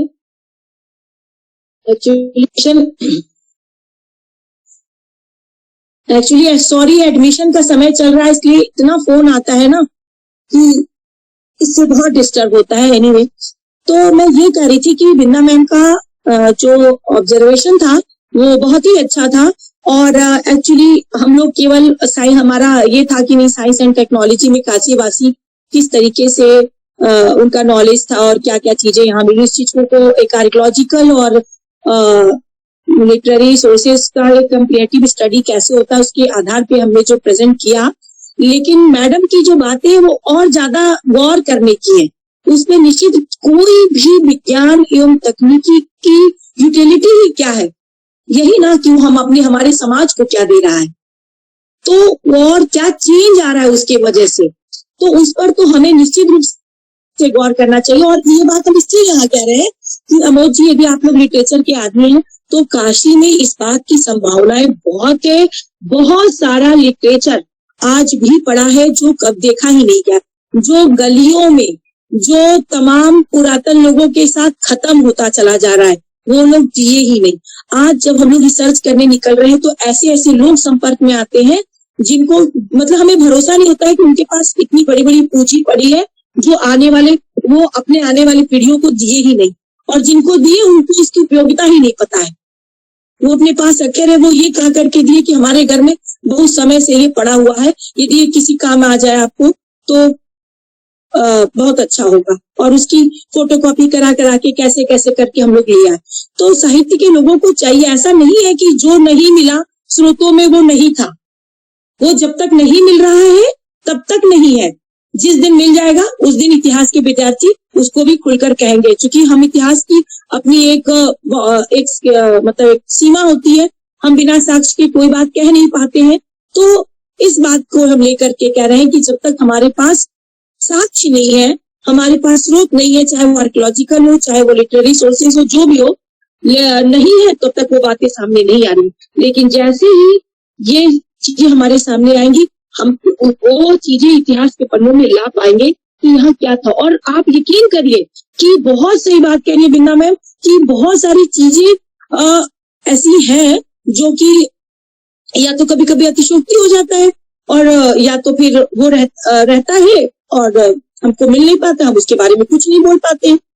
तो इन सारी चीजों को आजकल के जो नए नए बच्चे आ रहे हैं, रिसर्चर जो बहुत वास्तव में एनर्जेटिक होते हैं, बहुत अच्छा कर भी रहे हैं, तो वो करे तो शायद अच्छी अच्छी चीजें आए और काशी के इतिहास को पूरे भारत के इतिहास के साथ जोड़ करके देखने का प्रयास है। क्योंकि हम तो कहते हैं कि भाई लघु भारत की संकल्पना है काशी, इतने दूर हर स्टेट के लोगों का प्रतिनिधित्व है यहाँ पे, तो ऐसी काशी में ऐसा क्या इसकी वास्तु है, क्या ऐसा यहाँ का इसकी मतलब इसके हम तो ये मानते हैं कि यदि धर्म को हमें किनारे भी मान करके रखे तो यहाँ कुछ ना कुछ तो ऐसा है ना कि लोग इसको खोजने आते हैं यहाँ पर, चाहे जिस प्रकार की चाहे हो। और सबसे बड़ी आश्चर्य तो मुझे लगता है कि हम 15 साल से जब काशी हिंदू विश्वविद्यालय में अध्ययन अध्यापन का काम कर रहे हैं तो देखते हैं कि हमारे यहाँ के मैक्सिमम जो विद्यार्थी हैं वो भले ही एमए के बाद चले जाए कहीं इधर उधर से रिसर्च करने, लेकिन काशी से उनका स्नेह नहीं खत्म होता है। तो काशी में भले ही कचरा हो, गलियां हो, कूड़ा हो, लेकिन इसके साथ साथ भी कुछ ना कुछ पॉजिटिविटी है इस वातावरण में, इस ज्योग्राफी में, जो कि हम लोगों को अट्रैक्ट करता है। तो तमाम ऐसी चीजें हैं जो अभी तक हम लोग जान नहीं पाए हैं, उसको जानने की जरूरत है। और बार बार professor Binda Paranjape ma'am, professor Rakesh Pande sir अपनी बातों में बड़ी अच्छी अच्छी चीजें कह जाती हैं, उनके माध्यम से आप लोग इसको देख सकते हैं तो अच्छा रहेगा। Thank you. डॉक्टर सीमा मिश्रा जी से मैं निवेदन करूंगा कि वो अपने बातों को रखें और धन्यवाद ज्ञापित करें जैसा कि प्रोग्राम में तय है। Doctor Seema Mishra. Thank you sir, thank you sir. सबसे पहले तो अनुराधा मैम ने जिस तरह से तात्विक और साहित्यिक स्रोतों के आधार पर एक बहुत ही सुव्यवस्थित लेक्चर देने का कार्य किया है, मैं उन्हें इसके लिए बधाई देती हूँ। और निस्संदेह रूप से जो मैम का आज का लेक्चर है हमारे शोधार्थियों के लिए बहुत ही उपयोगी होगा, क्योंकि काशी तो बच्चे आते हैं, स्टूडेंट्स आते हैं, लेकिन उन्हें खुद यहाँ की जो लोकल हिस्ट्री उसके बारे में बहुत कम जानकारी रहती है। तो निस्संदेह रूप से कि मैम को आज जिन लोगों ने सुना होगा वो अब इस बारे में सोचेंगे कि काशी में इतना साइंस एंड टेक्नोलॉजी पड़ा है और वो इस दिशा में कुछ नई पहल कर सकते हैं। मैम ने जिस तरह से प्रारंभिक मानव के संदर्भ में विभिन्न जातियों प्रजातियों का संदर्भ देते हुए उन सभी स्थलों के जो स्थल है अगले मानव से संबंधित जो स्थल है उसमें जो पाषाण कालीन जो औजार मिले उनका उपयोग क्यों किया जाता था, उनको किस तकनीक के माध्यम से बनाया जाता था, इन सभी पे मैम ने बहुत ही विस्तृत तरीके से प्रकाश डालने का कार्य किया। इसके साथ ही वाराणसी के विभिन्न स्थल जैसे बैराज, चंदौली, उसके आसपास के जो जिले हैं आजमगढ़, जौनपुर, गाजीपुर, चंदिया, बनारस के जो स्थल है राजघाट, इन सभी स्थानों से जो भी चीजें खुदाई में मिली है उनका टेक्निक कैसे था, उनका तकनीकी प्रयोग, उनको तकनीकी विकास कैसे किया जाता था, इन सभी पे मैम ने बहुत ही व्यवस्थित तरीके से प्रकाश डालने का कार्य किया। और साहित्यिक स्रोतों में जातकों के द्वारा भी काशी की जो शिल्प परंपरा है या काशी की जो तकनीकी विकास की प्रक्रिया है वो सभी पे मैम ने बहुत ही विस्तृत तरीके से हम लोगों के बीच में अपने व्याख्यान को प्रस्तुत करने का कार्य किया है। साथ ही मैम ने प्रस्तर से लेकर के लकड़ी, फिर हड्डी, इसके बाद फिर धातुओं का प्रयोग, लोहे का प्रयोग, उसको बहुत ही क्रमवार तरीके से हम लोगों के बीच में उपस्थित किया। और इसके लिए मैम मैं धन्यवाद, मैं तो क्या कहूँ, मतलब आप धन्यवाद की पात्र है। और इसके साथ ही साथ जैसा कि सर ने एक बात कही कि मैम के लेक्चर को हम लोग और कंटिन्यू कर सकते हैं, क्योंकि अलग अलग युग में भी बहुत सारे वैज्ञानिक और तकनीकी विकास की चीजें हैं जिन्हें लेक्चर के माध्यम से सुना जा सकता है। और मैम ने बहुत अच्छी बात भी कही कि काशी में बहुत कुछ ऐसा है जिसकी वजह से काशी का जो लगाव है लोगों में वो कम नहीं होता। और एक लाइन के साथ मैं अपने बात को खत्म करती हूँ, काशी कबो न छोड़िए विश्वनाथ दरबार। तो यही बातें मैम ने भी कही है कि काशी में बहुत सारी कमियां होते हुए भी इसमें बहुत अलौकिक चीजें हैं जो हम लोगों को प्रभावित करती है। और पुनः मैं इस कार्यक्रम को आयोजित करने के लिए जो भी आयोजन करता है, ममता मैम है, प्रोफेसर राकेश पांडे सर है, जिन सब लोगों को लगातार उत्साह मिलता रहता है, घनश्याम सर है जो लगातार इस लेक्चर सीरीज को कंटिन्यू कर रहे हैं, कम से कम उनको गाइड कर रहे हैं, और साथ में जितनी भी टीम के लोग हैं, आलोक भी, उनके समस्त लोग, जिन्होंने तकनीकी रूप से इस कार्यक्रम को सफल बनाने का कार्य किया, और हमारे स्टूडेंट्स जो लगातार इन सभी लेक्चर को पूरे धैर्य के साथ सुन रहे हैं, उनको पुनः मैं धन्यवाद और बधाई देती हूँ। प्रणाम सर।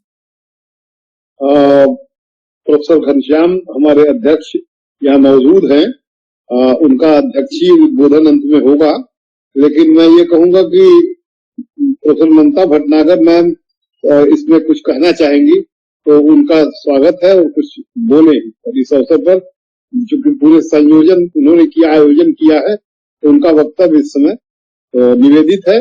आप कुछ बोलिए प्रोफेसर ममता भटनागर मैम जी।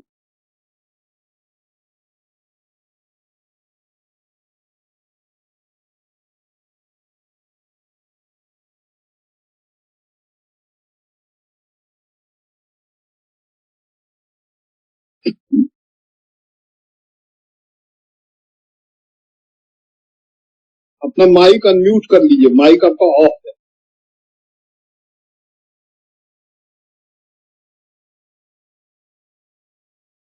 आलोक उनकी माइक अनम्यूट कर दीजिए। हो गया, अनम्यूट हो गया। इस विषय पर जो science and technology in India through the ages, इस पर लेक्चर सीरीज करवाना एक बहुत ही चुनौतीपूर्ण कार्य था और हमारे पास समय भी कम था, लेकिन विद्वानों ने बड़ा सहयोग दिया। और पहले दिन प्रोफेसर DNS गौतम, जो कि यहाँ BHU में रसशास्त्र विभाग के अध्यक्ष हैं, उनका व्याख्यान था, जिसमें कि उन्होंने विभिन्न ग्रंथों का जिक्र किया और चिकित्सा में विभिन्न धातुओं के प्रयोग और प्रक्रियाओं की जानकारी दी थी। और we need a knowledge of alchemy also, so that was provided by him. Or second lecture was delivered by Professor Ajay Pratap.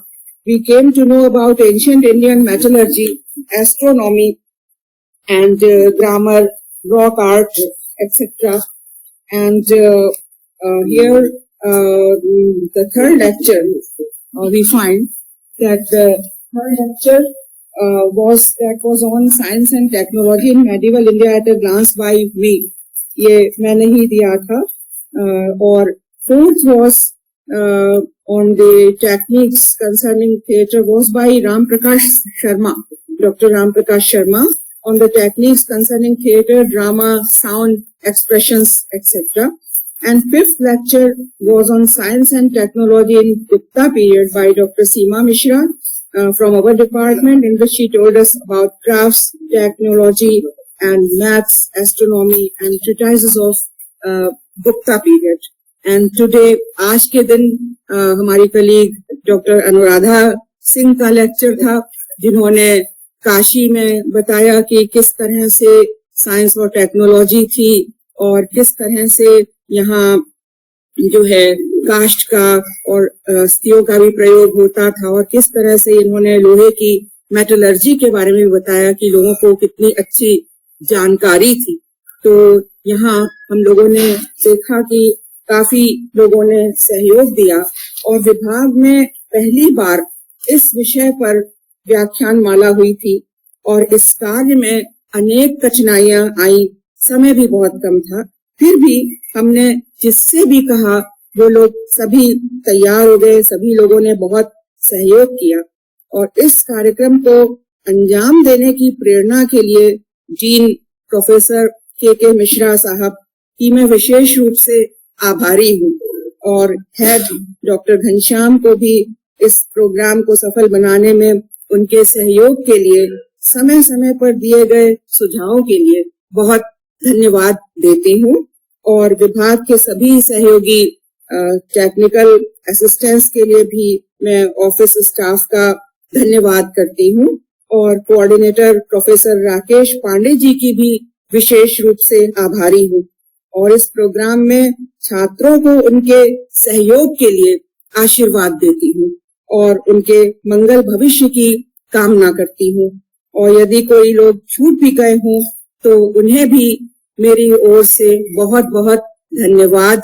मैं अकेली ही चली थी जानिबे मंजिल, मगर लोग मिलते गए, कारवां बनता गया। थैंक यू सो मच, बहुत बहुत धन्यवाद आप सभी का। क्या बात है, क्या बात है, बहुत अच्छा बोला आपने, बहुत अच्छा बोला।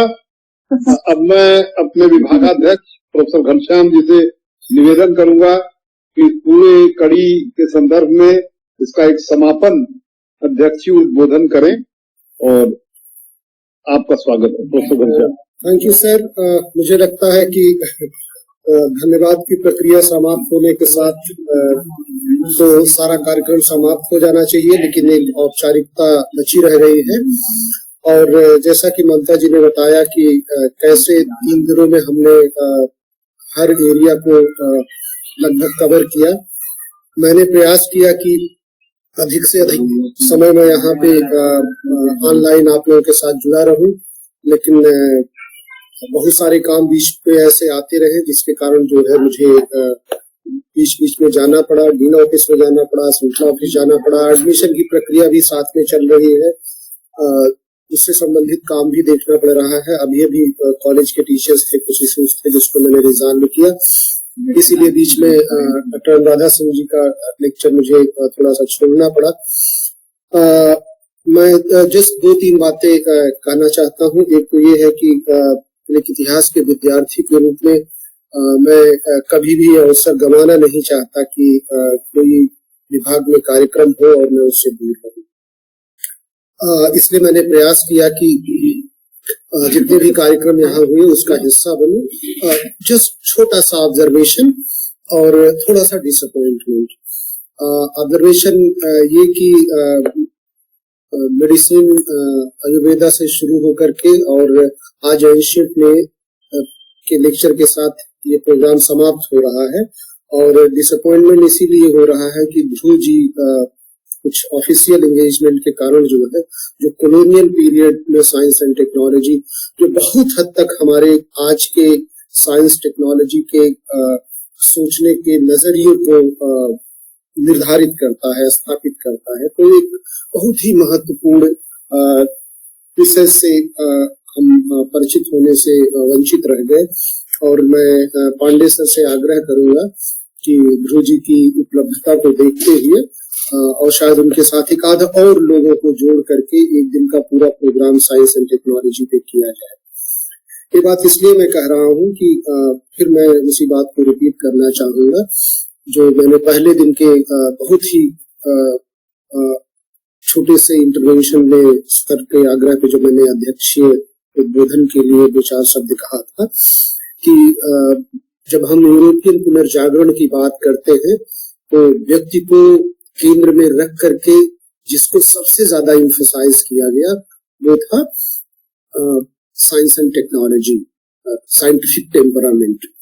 और मुझे लगता है कि ये समय आ गया है कि भारत में अगर हम किसी धार्मिक पुनर्जागरण बहुत ज्यादा हो रहा है, आप देख रहे हैं, और ये आवश्यक नहीं है कि हम हमेशा पॉलिटिकली करेक्ट ही रहे। अगर एकेडमिक फील्ड में रह करके कभी कभी हम डेविएट भी होते हैं तो इसमें कोई बुराई नहीं है, क्रिटिसिज्म नहीं है।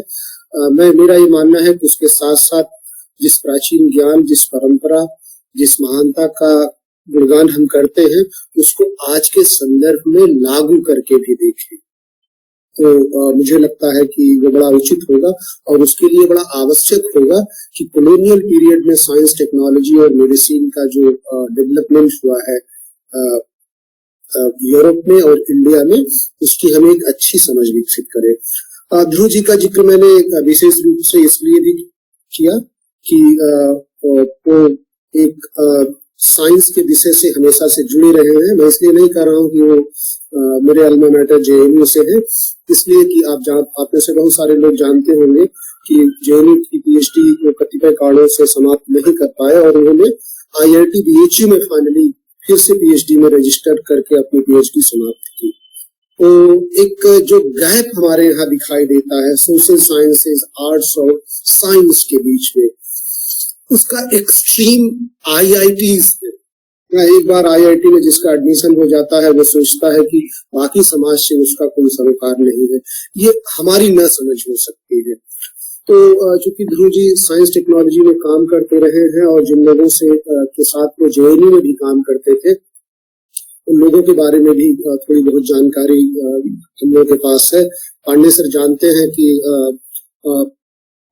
2-3 जेएनयू के प्रोफेसर थे जो बनारस हिंदू यूनिवर्सिटी में आकर के साइंस टेक्नोलॉजी पे इससे पहले लेक्चर दे चुके हैं, प्रोफेसर कुमार और बाकी लोग। तो उसमें एक बात यही उभर के सामने आई थी कि यूरोप में क्या हुआ कि जो दिमाग में जिसके टेक्नोलॉजी की बात आया करती थी, वो हाथ से एक्सपेरिमेंट नहीं करता था। एक क्रिटिक के रूप में उन लोगों ने पेश किया था। भारत में दिमाग और हाथ के बीच का गैप हम खत्म करने में शायद नाकामयाब रहे थे। ये एक विडंबना भी हो सकती है, ये गलत इंटरप्रिटेशन भी हो सकता है। तो मुझे लगता है कि ये हमारे पास एक अवसर था कि इनफैक्ट मैं भी काफी गर्ली सोच रहा था कि अगर मौका मिलेगा तो मैं प्रश्न भी पूछूंगा इस कॉलोनियल पीरियड वाले लेक्चर में। तो उसमें हम जानने से वंचित रह गए हैं। और एक तो ये भी है कि साइंस टेक्नोलॉजी के लोगों का भी, सोशल साइंस के लोगों के बारे में अपना एक परसेप्शन है। वो भी कंप्लेन करते हैं कि हम लोग उनको रिकॉग्नाइज नहीं करते हैं। तो अंतिम बात मैं ये कहूंगा कि ये जो एक प्रयास चल रहा है न्यू एजुकेशन पॉलिसी के माध्यम से science, social science, arts, commerce, इन सारे डिसिप्लिन के बीच के गैप को मिनिमाइज करने का, मुझे लगता है कि शायद हमें एक अवसर मिलेगा कि हम इन लेक्चर्स के माध्यम से एक दूसरे से जुड़ सकेंगे। साइंटिफिक टेम्परामेंट की रेनाशा हम एक्सपीरियंस कर सकेंगे, जिससे जो ग्लोरियस पास्ट की बात हम करते हैं उसको डे टू डे लाइफ से शायद जोड़ के देख भी कर सकते हैं। राम प्रकाश शर्मा जी के लेक्चर को भी मैं सुनना चाहता था, क्योंकि उन्होंने सोशल परसेप्शन की बात शायद की होगी, जैसा कि उनके टॉपिक से लग रहा था, लेकिन कल मैं कहीं इंगेज था इसलिए नहीं सुन सका। तो इन सारे उम्मीदों के साथ मैं ये अपेक्षा करता हूँ कि हम लोग इस विषय पे अति शीघ्र फिर से मिलेंगे और जो कुछ हम सीखने से वंचित रह गए हैं उसे हमें फिर से सीखने का मौका मिलेगा।